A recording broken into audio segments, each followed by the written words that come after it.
नाम प्रणाली है और आज हम मिल रहे हैं डॉक्टर शुभांगी अदाते से, जो नवी मुंबई में फर्स्ट कॉस्मेटिक गायनेकोलॉजिस्ट है। और आज हम इनसे बहुत ही इंटरेस्टिंग टॉपिक पे बात करने वाले हैं। तो मैम चलो हम लोग स्टार्ट करें। हाय प्रणाली, बहुत अच्छा लगा आप लोग मेरे हॉस्पिटल में आए।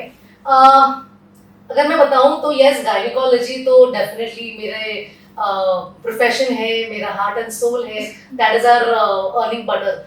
बट जब भी मैं बताऊं कॉस्मेटिक गायनेक के बारे में, तो cosmetic gynaec is something which is trending. मतलब ये इसमें कोई भी कॉस्मेटिक नहीं है, पता है। मतलब बेसिकली इट इज समथिंग कि जहाँ पे यू आर टेकिंग केयर आपकी इंटीमेट हेल्थ के बारे में, है ना। इंटीमेट हेल्थ इज इनफैक्ट आज के जमाने में जैसे रोटी कपड़ा और मकान बोलते हैं लोग, वैसे ही मैं बोलूंगी रोटी कपड़ा मकान और सेक्स। शायद ये सब चीजें बहुत जरूरी है और हम लोग उस चीज पे काम करते हैं। ओके मैम, तो आप इसमें आए कैसे? ये जो अपना जो फील्ड चूज किया है, इसमें आप एग्जैक्टली आए कैसे और इसमें होता क्या है एग्जैक्टली? सी कॉस्मेटिक गायनेकोलॉजी में एक्चुअली ना मुझे 2018 में ये पता ही नहीं था कि कॉस्मेटिक गायनेक करके कुछ है भी, है ना। मेरे हस्बैंड ने और मैंने कुछ सर्च में देखा कि यार दिस इज समथिंग डिफरेंट और इसमें शायद एक नई फील्ड या फिर एक नया स्ट्रीम में बहुत अच्छा स्कोप हो सकता है। वो सोच के इनिशियली मैंने इस फेलोशिप को अप्लाई किया। 6 से 8 महीने की ये फेलोशिप थी, उसमें मैंने बहुत एंजॉय किया। एंड बिलीव मी, जब मैं वापस आई मुझे लोगों ने लिटरली, मेरे कलीग्स ने एक ने ये भी पूछा कि यार अच्छा तुम अभी बिकिनी वैक्सिंग करने वाले हो? मतलब देखा जाए तो गायनेकोलॉजी में ही इसका नॉलेज बहुत कम था उस सालों में, है ना। अभी तो वी आर मतलब countable people in India and abroad, जहाँ पे ये लोग एक्चुअली इसके ऊपर बहुत काम हो रहा है, बहुत रिसर्च में है ये टॉपिक्स। बट अगर आपको बताया जाए कि कॉस्मेटिक गायनेकोलॉजी एग्जैक्टली क्या है, तो इसमें कुछ भी, जैसे मैंने पहले बताया, कॉस्मेटिक तो कुछ है नहीं। बट हाँ, जैसे आपका इंटीमेट हेल्थ, अगर जो औरत की नॉर्मल डिलीवरी हुई है या फिर सिजेरियन हुआ है, तो डेफिनेटली उसमें ऊपर से लेके नीचे तक बहुत सारे चेंजेस होते हैं, राइट। तो उसमें कॉस्मेटिक गायनेक में उनको यूरिन लीकेज की प्रॉब्लम होती है काफी औरतों को, जहाँ पे वो अगर खांसते हैं या जोर से हंसते हैं या किसी भी तरह का एक्सरसाइज करते हैं, तो उसमें उनको यूरिन लीक होता है। तो इसके ऊपर हम लोग लेजर ट्रीटमेंट्स करते हैं। फिर काफी सारे औरतों को एक पर्टिकुलर टाइम के बाद अपने हस्बैंड को फील नहीं कर पाते। उनको बहुत ऐसे लगता है कि नहीं, they are not enjoying sex जैसे वो कुछ सालों पहले करते थे। ये इशू बहुत लोगों और इसके ऊपर बहुत सारे प्रोसीजर्स हैं, बहुत सारे लेजर ट्रीटमेंट्स हैं, बहुत सारे ओपीडी प्रोसीजर्स हैं जो हम लोग करते हैं।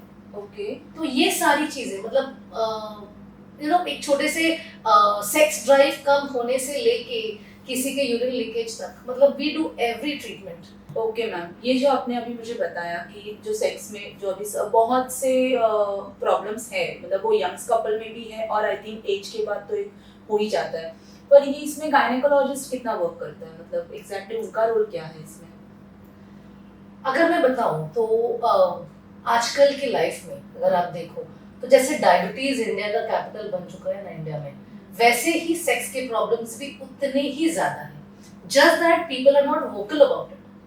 मतलब एक्चुअली लोग सामने से आके ये नहीं बताते कि ये मुझ में प्रॉब्लम है, इसको ट्रीट करो actually. And there are lot of gynaecologist जो शायद इसके ऊपर बात नहीं करते, या फिर ये टॉपिक्स ही लोगों में टैबू है एक्चुअली।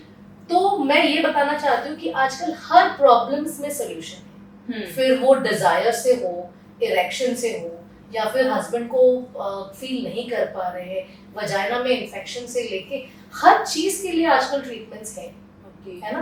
काफी सारी औरतें ऑर्गेज्म रीच नहीं करती। अगर मैं बताऊं तो यहाँ पे बहुत सारे रिसर्चेस में ये पता चला है कि अराउंड 76% औरतों को पता ही नहीं है कि ऑर्गेज्म होता क्या है, है ना। यही उनको पता नहीं है, मतलब उन्होंने कभी वहां तक पहुंचे ही नहीं है। And that is a problem. मैं वही बता रही हूँ। अभी मैं जिन लोगों को डिलीवर करती हूँ उसमें से अभी एक बंदी जैसे मेरे पास आई और मुझे बोली कि मैम मैं जैसी थी आप मुझे वैसे बना दो, है ना। तो मैं जैसी थी, जैसे मैं शादी से पहले या फिर बच्चा होने से पहले जो मैं थी, जैसे मेरी फिगर हो, जैसे मेरा वजाइना हो, जैसे मेरी हेल्थ हो, वो जो थी वैसे ही मुझे चाहिए। और ये मैं वही बता रही हूँ, काफी जैसे आप जैसे अभी पूछे कि कैसे पॉसिबल है, यही चीज सबको लगती है और इसलिए लोग आते नहीं हैं। बट बिलीव मी, आजकल there is something called as mommy makeover. Have you heard of mommy makeover? जिसमें लिटरली हम एक औरत को एक पर्सनलाइज्ड उसके हिसाब से customised we can make her, like bracelets हुआ, टमी टक हुआ, अगर उसको जो स्ट्रेच मार्क्स है उसके ऊपर we can treat her, you know. इसका जो वजाइना जो पहले टाइट हुआ करता था, लुब्रिकेटेड हुआ करता था, उसको हम लोग डेफिनेटली और बेटर अभी कर सकते हैं। देयर इज समथिंग जो प्रोसीजर्स हम लोग करते हैं, वजाइनल रिजुविनेशन, जहाँ पे कुछ हद तक टाइटनिंग होती है, लुब्रिकेशन बढ़ता है, और डेफिनेटली लोगों के रिजल्ट्स या फिर उनके जो लेवल ऑफ ऑर्गेज्म रीच होते हैं वो बहुत बेटर है अभी। और ये सब चीजें हम लोग एज कॉस्मेटिक गायनेकोलॉजिस्ट करते हैं। और मैम ये मतलब क्या एज पर्टिकुलर कौन से एज के लिए है, मतलब कितने एज तक हम ये कर सकते हैं? अभी मैं अगर तुमको ये बताऊं कि अपने इंडिया में ऐसी बहुत सारी लड़कियां हैं जो शादी से पहले सेक्सुअली एक्टिव है, राइट? और इनकी इसकी वजह से उनको ऑब्वियसली वर्जिन वो नहीं है, और काफी सारे ऑर्थोडॉक्स फैमिलीज में जब वो शादी होके जाती हैं, फिर हस्बैंड्स अगर ऑर्थोडॉक्स होते हैं, तो ऐसे केसेस में उनको ये बताना उनके लिए आगे जाके उनकी फैमिली या फिर उनके रिलेशनशिप स्टेटस में भी प्रॉब्लम हो सकता है। तो ऐसे केसेस में हम लोग क्या करते हैं, वी डू हाइमेनोप्लास्टी। हाइमेनोप्लास्टी मतलब जहाँ पे वर्जिनिटी रिपेयर सर्जरी हम लोग करते हैं, और ये एक ओपीडी प्रोसीजर है जहाँ पे 1 महीने के बाद प्रोसीजर के कोई भी नहीं बता सकता कि ये बंदी पहले सेक्सुअली एक्टिव थी, है ना। तो ये हम लोग करते हैं और ये बहुत ही कंफर्टेबली होता है, लोग करके ट्रैवल भी कर सकते हैं, और विद इन 1 मंथ वो हाइमन रिपेयर हो जाता है। ग्रेट। और मैम ये जो ऑर्गेज्म है, मतलब बहुत से औरतों को खुद की बॉडी एनाटॉमी पता ही नहीं है क्या है, तो इसके लिए आप क्या बोल सकते हैं, मतलब एग्जैक्टली क्या बता सकते हैं? मैं तो यही बताऊंगी कि कोविड के बाद चीजें बहुत डिफरेंट हुई है ना। कोविड के बाद मेल्स में फीमेल्स में बहुत सारी चेंजेस हुए। लोगों के जो फाइनेंशियल बर्डन हुए हैं, जो उनकी साइकोलॉजिकल स्ट्रेस हुए हैं, इन सब की वजह से सेक्सुअल हेल्थ पे एक बहुत मेजर इम्पैक्ट हुआ है ना। जिसकी वजह से मैं आजकल बहुत सारे ऐसे केसेस देख रही हूँ जहाँ पे हस्बैंड्स आके बताते हैं कि मैम इसको करने की इच्छा ही नहीं होती, है ना।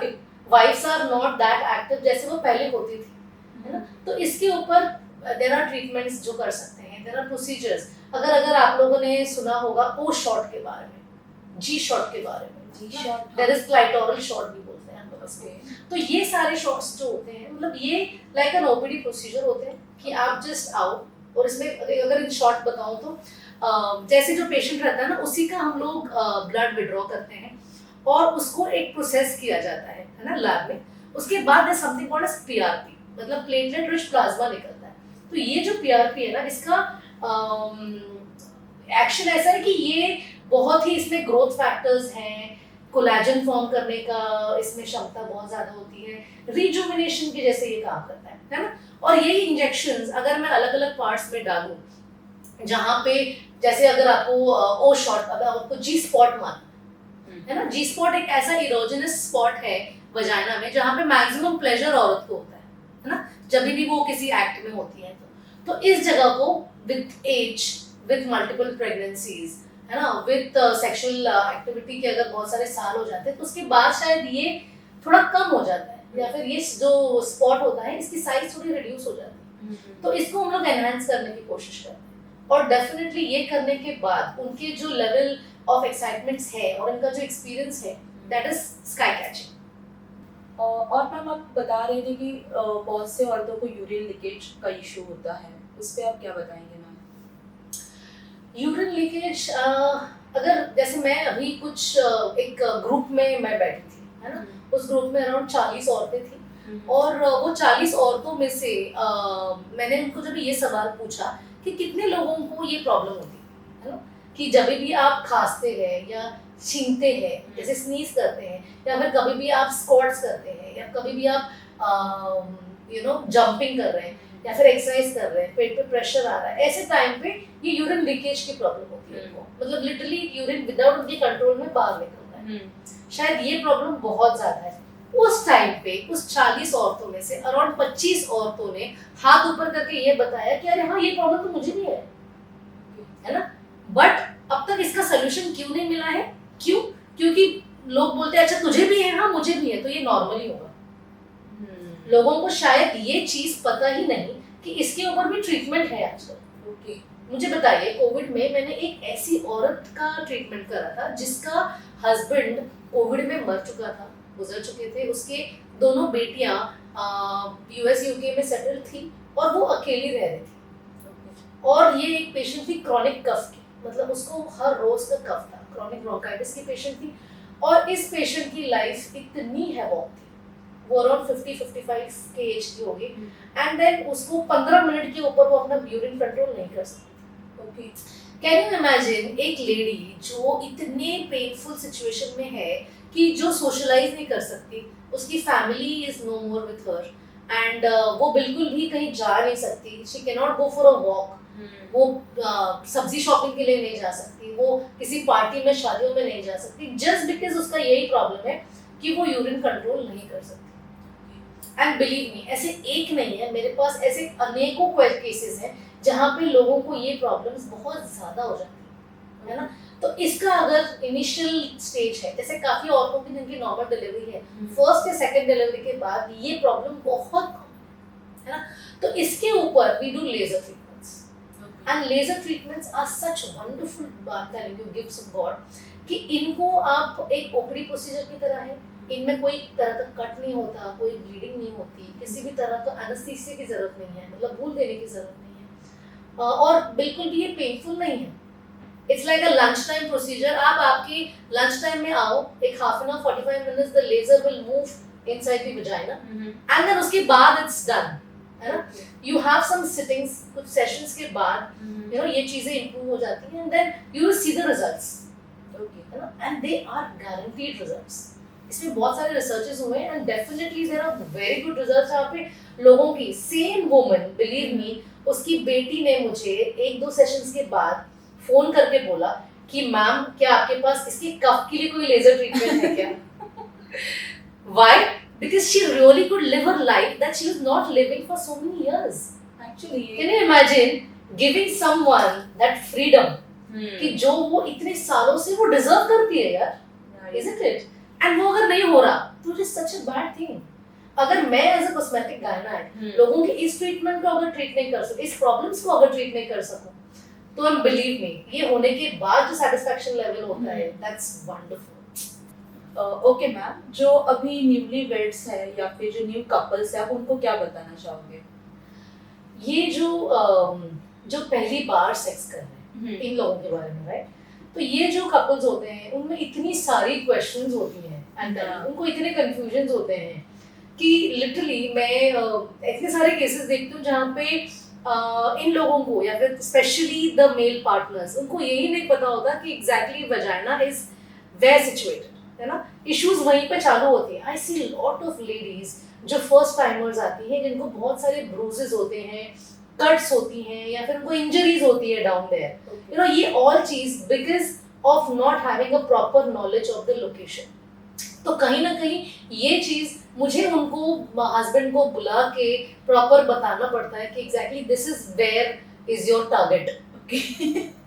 तो मैम दैट्स वन एक्सपीरियंस भी आपको बहुत हो जाएगा, मतलब ऐसे एग्जांपल्स भी बहुत होंगे आपके पास। तो हमारे यहाँ पे एक ऐसा भी केस आया था जहाँ पे यू नो बहुत सारे केसेस ऐसे, एक नहीं बताऊंगी, कि जहाँ पे एक्चुअली अंदर कॉन्डम फंस जाता है ना, वजाइना में कॉन्डम फंस जाता है, and then they are actually hunting, उनको वो नहीं मिलता, and then they finally seek my help कि मैम वो गया कहाँ। तो मैम ये वजाइना में फंस जाता है तो फिर वो जाता कहाँ है? मतलब see basically vagina is an open ended pouch, मतलब ऐसा, मतलब लोगों ने ये भी सवाल पूछे कि क्या ये रास्ता पेट में जाता है, कि पॉटी से बाहर निकलता है, कि यूरिन से निकलता है। Believe me, it goes and ends at the end of the cervix, जहाँ से सर्विक्स चालू होता है, और it is an open ended pouch. Guys ये बहुत जरूरी है, वजाइना का एंड कहीं नहीं है, वो एंड है ना, वो कहीं भी लीड नहीं करता, and that is why you know जो गंदगी है या फिर जो डिस्चार्जेस यूट्रस में से निकालते हैं वो डायरेक्टली बाहर आते हैं, है ना। इसकी वजह से कोई भी चीज अगर अंदर जाएगी, इनफैक्ट मैं तो ये बोलूंगी कि आप अंदर एक अराउंड आधे किलो का कॉटन भी डाल सकते हो और वो वैसे के वैसे बाहर आ जाएगा।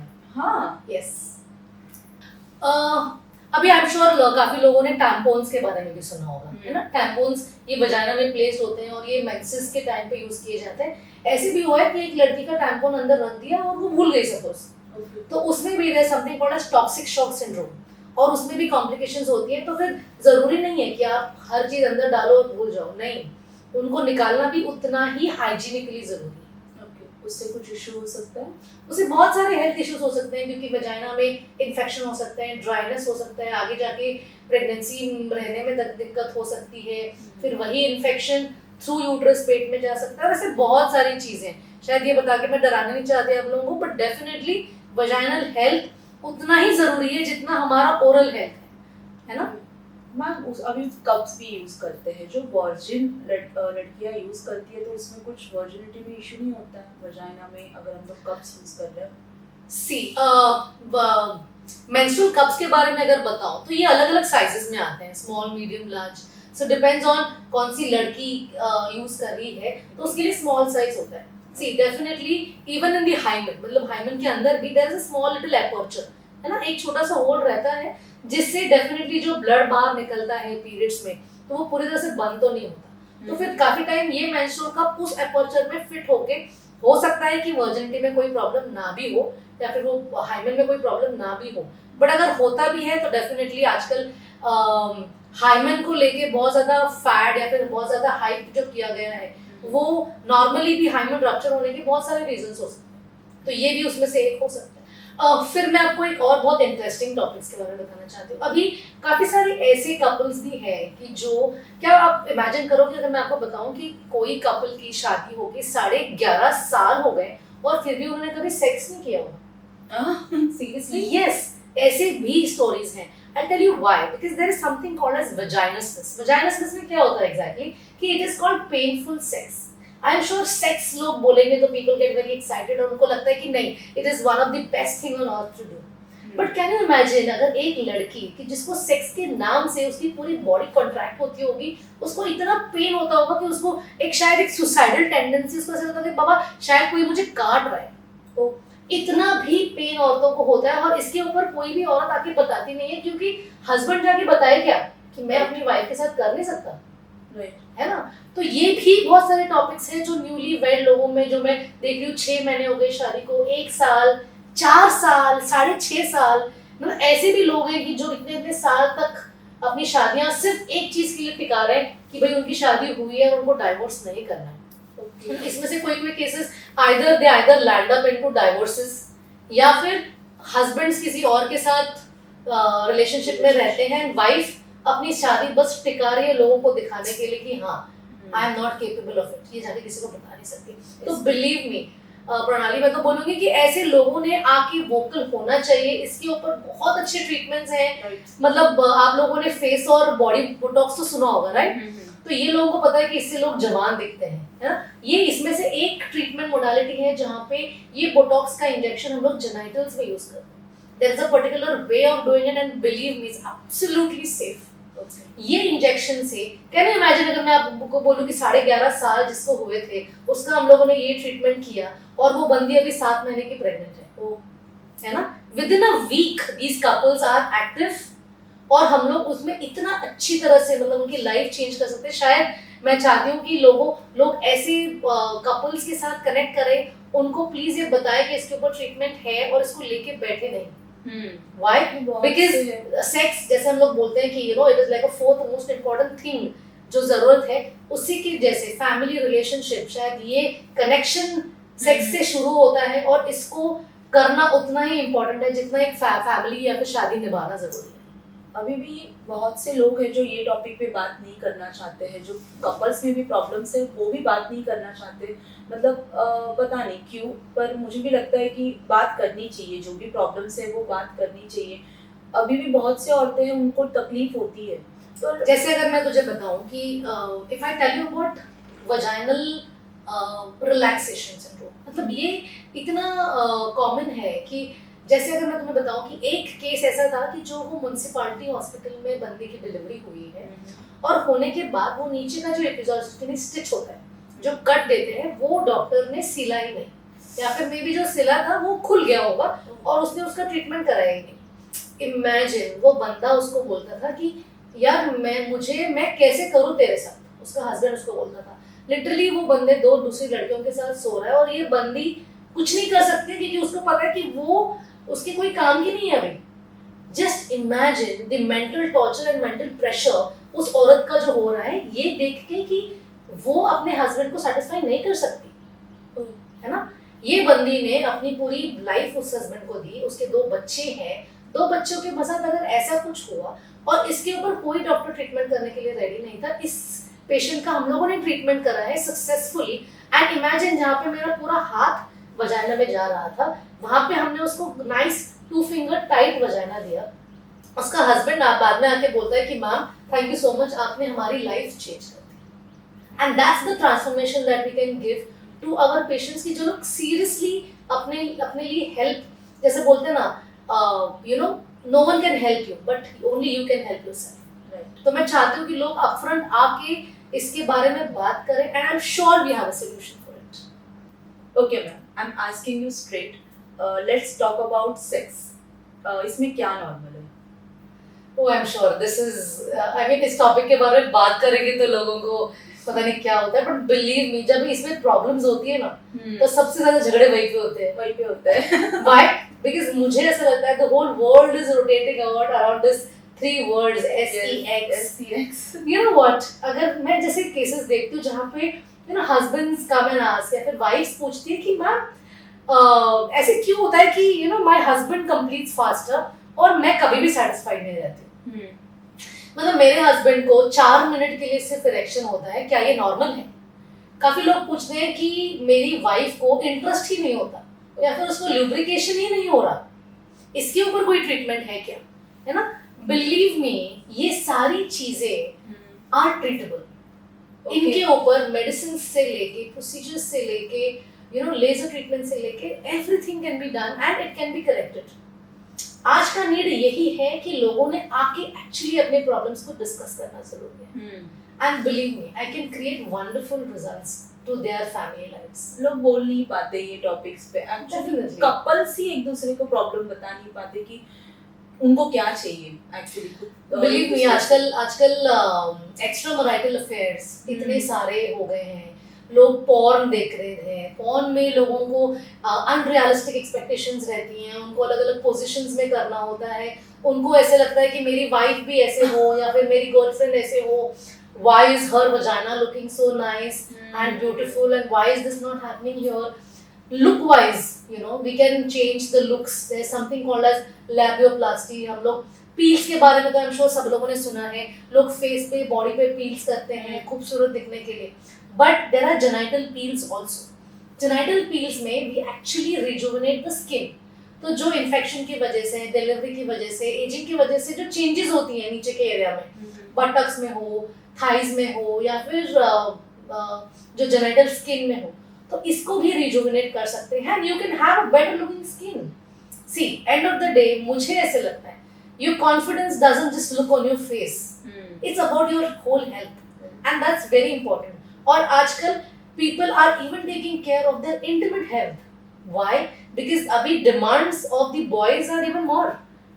People are getting indulged into oral sex, anal sex, and उसमें उनके requirements बहुत ज़्यादा होती हैं and they really want you know उनकी वाइफ उतनी ही ब्यूटीफुल अंदर से भी हो जितनी वो बाहर से है ना। So definitely even girls are revolutionising and उनको भी लगता है कि नहीं you know this is also equally important. और मुझे लगता है कि हाँ ये ट्रेंडिंग है एंड डेफिनेटली लोगों की प्रॉब्लम्स इसमें है और उन्होंने आके इस पे वोकल होना चाहिए so that we cosmetic gynecologists can really help them have a better sex life. Ma'am ये एनल सेक्स मतलब कितना सेफ है और करना चाहिए नहीं करना चाहिए? See with the growing porn that we seeing these days, you know people are मतलब वहाँ पे it is shown such beautifully done, but believe me 4 दिन पहले एक बंदी मेरे पास आई जिसके हस्बैंड ने just 1.5 महीने की शादी है, उसने एनल सेक्स अटेम्प्ट किया, आप बिलीव नहीं करोगे बंदी का पूरा एनल एरिया सूज गया था, उसमें इन्फेक्शन हो गया था, पिंपल्स आ गए थे and then you know things can be very more fussy as well.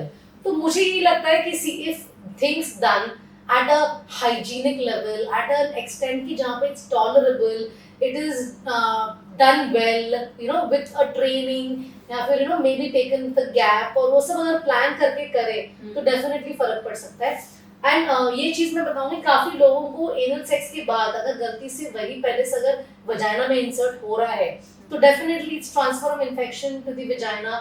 So females have lot of issues like that. See you have to understand guys, जो लड़कियों की प्रॉब्लम्स है, सी मेल्स में there is no problem, there is one penis and which is aside, but in females the urine area, the vagina and the anal area, all the things are very near to each other. So there are high chances कि उनमें you know cross infection हो. You know एक simple this you know cleaning from front to back, that is so important. You know similarly वही चीज you know avoiding anal sex और vaginal sex after anal sex is also equally important. So you know ये चीज अगर आजकल के youngsters if they really take care and you know that see to that the bowels are properly cleared and that area is properly cleaned, you know even the penis is properly cleaned, they can be you know it can be a very good pleasure as well. Okay ma'am, ये जो periods के time पे भी जो sex करना safe है या नहीं है?